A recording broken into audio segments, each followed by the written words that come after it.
କଟକରେ ବିନା ରେଜିଷ୍ଟ୍ରେସନରେ ଚାଲିଥିବା ଏକ ନିର୍ଦ୍ଦିଷ୍ଟ ହସ୍ପିଟାଲ ସମେତ ଅନ୍ୟ କେତେକ ହସ୍ପିଟାଲକୁ ତୁରନ୍ତ ବନ୍ଦ କରିବାକୁ ଜାତୀୟ ମାନବିକ ଅଧିକାର କମିଶନ ଏନ୍ଏଚ୍ଆର୍ସି ରାଜ୍ୟ ସ୍ୱାସ୍ଥ୍ୟ ବିଭାଗକୁ ନିର୍ଦ୍ଦେଶ ଦେଇଛନ୍ତି। ନିର୍ଦ୍ଦିଷ୍ଟ ହସ୍ପିଟାଲକୁ ବନ୍ଦ କରିବା ପାଇଁ ପୂର୍ବରୁ ନିର୍ଦ୍ଦେଶ କରିଥିଲେ ସୁଦ୍ଧା ସ୍ୱାସ୍ଥ୍ୟ ବିଭାଗ କେବଳ ଚିଠି ଲେଖି ବସି ପଡ଼ିଥିବାରୁ କମିଶନ ଭକ୍ଷ୍ୟ ପ୍ରକାଶ କରିଛନ୍ତି। ଚିକିତ୍ସା ଅବହେଳାରୁ ଜଣେ ରୋଗୀଙ୍କ ମୃତ୍ୟୁକୁ ନେଇ ଏନ୍ଏଚ୍ଆର୍ସିରେ ଏହି ମାମଲା ରୁଜୁ ହୋଇଛି।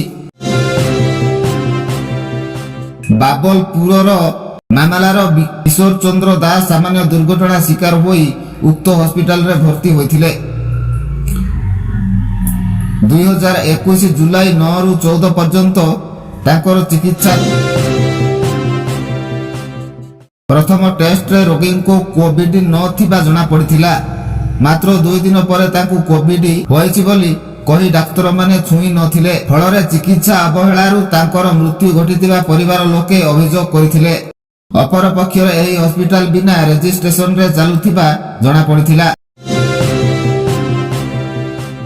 ଏହାର ରେଜିଷ୍ଟ୍ରେସନର ଅବଧି 2015ରୁ ଶେଷ ହୋଇଯାଇଥିଲା। ବିବରଣୀ ଅନୁଯାୟୀ ଯାଜପୁର ଜିଲ୍ଲା ମଙ୍ଗଳପୁର ଥାନା ଅନ୍ତର୍ଗତ ଏହି ମାମଲାକୁ ନେଇ ହାଇକୋର୍ଟ ଆଇନଜୀବୀ ନିଶିକାନ୍ତ ମିଶ୍ର ଓ ଶ୍ରୀ ଅଖଣ୍ଡ ମିଳିତ ଭାବେ ଏନ୍ଏଚ୍ଆର୍ସିରେ ମାମଲା ଦାୟର କରିଥିଲେ।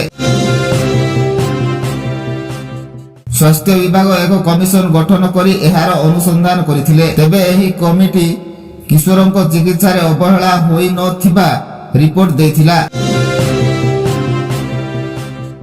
ମାତ୍ର ଉକ୍ତ ହସ୍ପିଟାଲର ରେଜିଷ୍ଟ୍ରେସନ ଅବଧି 2015 ଶେଷ ହୋଇଯାଇଥିବା ଓ ଏହାର ଅଗ୍ନି ନିରାପତ୍ତା ସାର୍ଟିଫିକେଟ ନଥିବା ରିପୋର୍ଟରେ ଦର୍ଶାଯାଇଥିଲା। ହାଇକୋର୍ଟରେ ମାମଲା ବିଚାରାଧୀନ ଥିବାରୁ ଉକ୍ତ ହସ୍ପିଟାଲର ସମେତ ଅନ୍ୟ 11ଟି ହସ୍ପିଟାଲ ବିରୋଧରେ କୌଣସି କାର୍ଯ୍ୟାନୁଷ୍ଠାନ ନେଇ ହେଉନାହିଁ ବୋଲି ଦର୍ଶାଇଥିଲେ। ଆବେଦନକାରୀ କମିଶନଙ୍କୁ ଅବଗତ କରାଇଥିଲେ।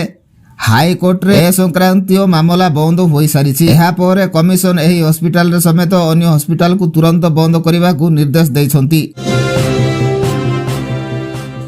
ସେହିପରି ଉକ୍ତ ହସ୍ପିଟାଲରେ କୌଣସି ରୋଗୀଙ୍କୁ ଆଡମିସନ ନ କରିବା, ଯଦି କୌଣସି ରୋଗୀ ଏଠାରେ ଥାନ୍ତି ସେମାନଙ୍କୁ ଅନ୍ୟ କୌଣସି ହସ୍ପିଟାଲକୁ ସ୍ଥାନାନ୍ତର କରି ଉକ୍ତ ହସ୍ପିଟାଲକୁ ତୁରନ୍ତ ବନ୍ଦ କରିବା ପାଇଁ କମିଶନ ନିର୍ଦ୍ଦେଶ ଦେଇଛନ୍ତି।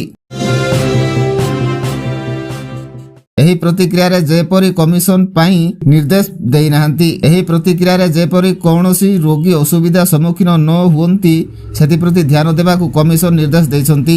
ବ୍ୟୁରୋ ରିପୋର୍ଟ, ଜି ତୀର୍ଥ ନ୍ୟୁଜ।